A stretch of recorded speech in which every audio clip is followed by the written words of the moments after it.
Alright, I'm gonna need everyone to watch this video all the way through and interact to help break the censorship, because this needs to be at the top of everyone's page. Earlier yesterday morning, dozens of displaced Palestinian worshippers gathered at the Al Tabi'in school in Gaza City to perform Salat al-Fajr, or the dawn prayer. And before the sun even had the chance to rise, these Palestinians were martyred in cold blood. Hundreds of Palestinians were brutally murdered, and hundreds more were severely injured and wounded. Some people are even calling this the worst massacre to happen since the beginning of the genocide in October. I can't even describe the scenes that followed this massacre. The videos that came out of Gaza were nothing short of a literal nightmare. In one of the videos, you can see a young Palestinian girl who is walking on the rubble of the school, and everything around her is in flames and in ruins. She was screaming while searching desperately for her father, who she had lost during the explosion, and all she found was his body parts. Like so many other of the Palestinians who were murdered in this massacre,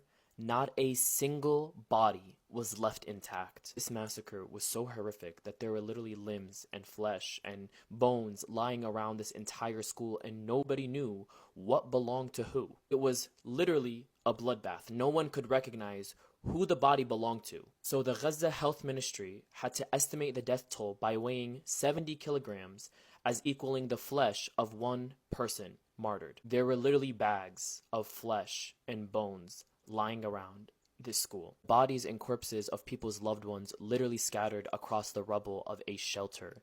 And on top of them were the pages and books of the Holy Quran, the holy book in Islam, literally being ripped, covered in the blood of Muslims. I mean, just take the symbolism of that. The holy book of Islam soaked in the blood of a Muslim. And Muslim and Arab leaders are continuing their support for the Zionist regime. The people of Gaza have already sent a message to these treacherous leaders.